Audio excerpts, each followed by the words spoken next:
तो कहती थी कि अगर मैं वरण करूंगी तो शिव से, अन्यथा मैं किसी को वरण नहीं करूंगी।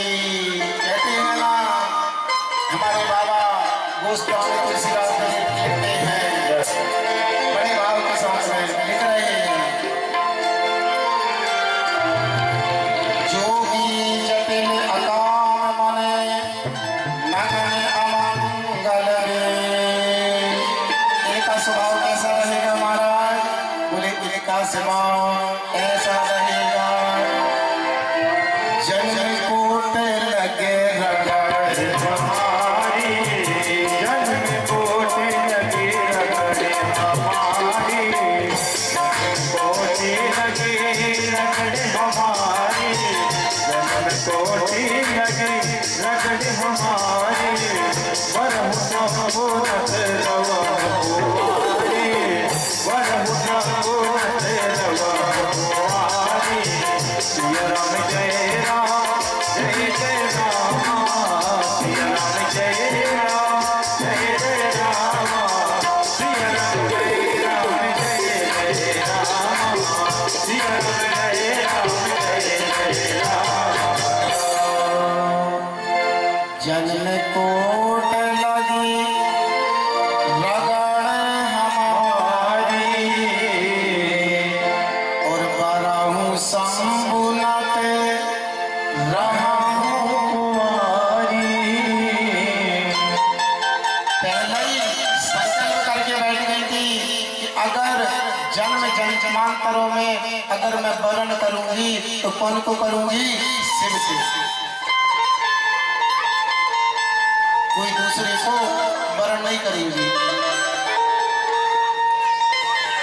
हिमाचल महाराज ने कहा बेटी तुमको सुख में आया, रात में हमको भी एक सुख में आया। सुना कोई अपने नगर में एक जोगी आया है, और जोगी आया है ना, मैं उसके पास में तुमको लेके गया, और वो जोगी को मैंने हाथ पैर पकड़ लिए, चरण पकड़ लिए कि महाराज हमारी इस कन्या से आप विवाह कर लो। तो मालूम बेटी उन जोगी ने मना कर दिया, और इसके बाद तो हमारा स्वप्न शांत हो गया।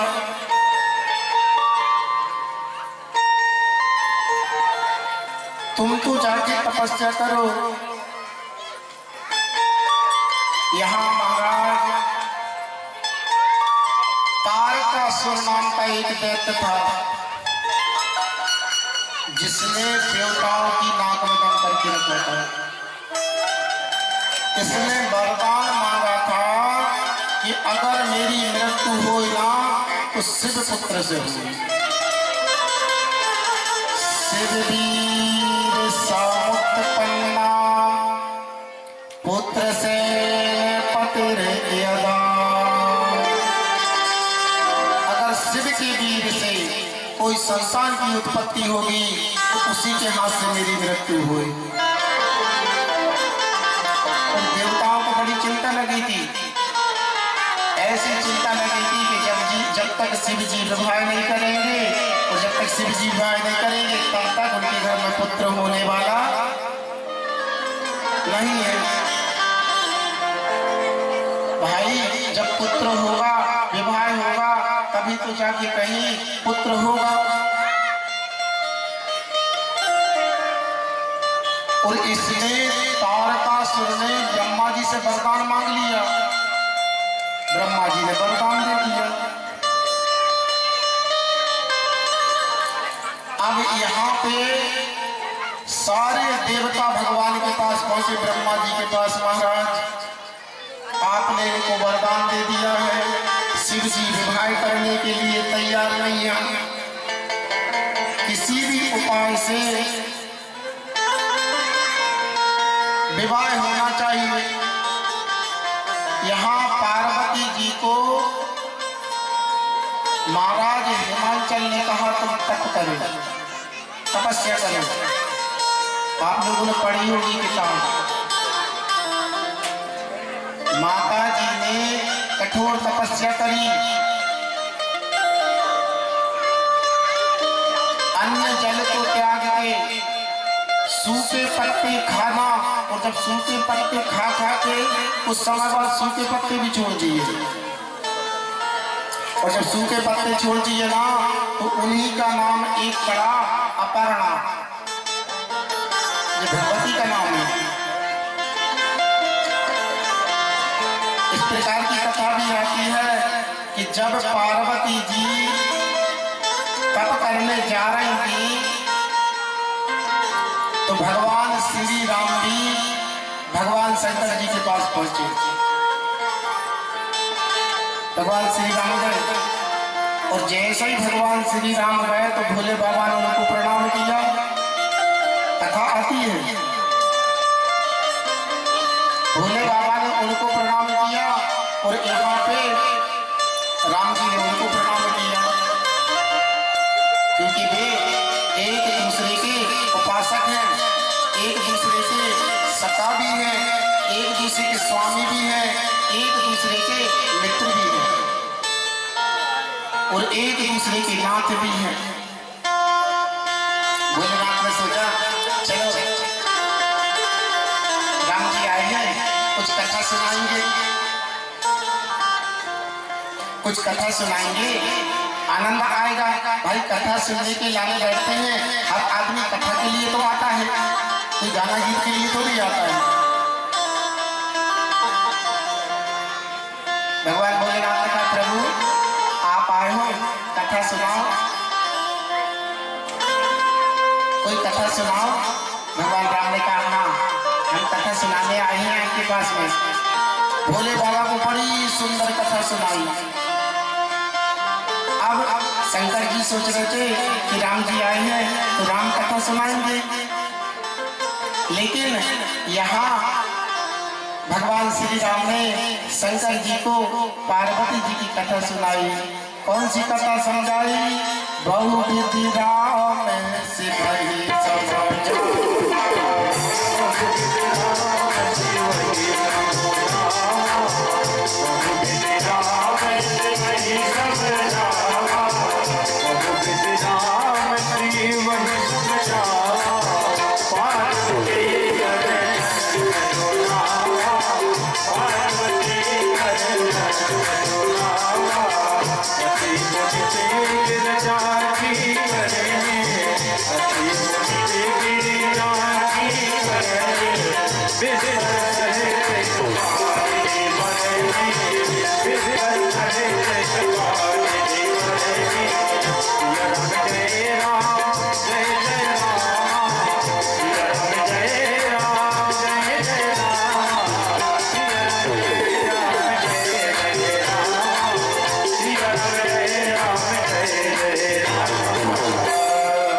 सिमहि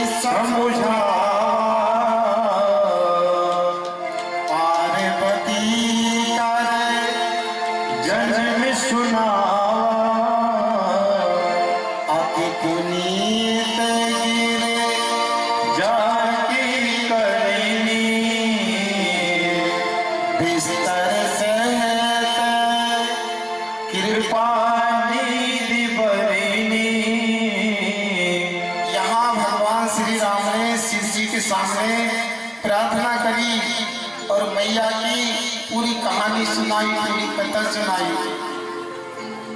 और जब कथा सुना के फुर्सत हो गए ना तो भगवान श्री राम ने कहा भोले बाबा अब हमने आपको कथा सुनाई है, राम कथा ना सुना के पार्वती कथा सुनाई। अब एक काम करो, अब हमने आपको कथा सुनाई है तो दक्षिणा दो। अच्छा ईमानदारी बताना, हम तुम लोगों को कथा सुना रहे हैं, दक्षिणा चाहे हो न दे हो, न दे हो न दे हो, देंगे ना? अरे मत देना, ऐसे ऐसे कर दो, देंगे नहीं देना कोई बात नहीं। राम जी कह रहे हैं बाबा जी हमने तुम्हें कथा सुनाई है, दक्षिणा दो। राम जी कह रहे बाबा हमने तुम्हें पार्वती जन्म की कथा सुनाई तो हमें दक्षिणा दो। बाबा ने कहा प्रभु कुछ सब आता है ना? तेरा तुझको अर्पण क्या लागे मेरा स्वामी, क्या लागे मेरा। देखिए जो कुछ सब है ना वो आप ही का है।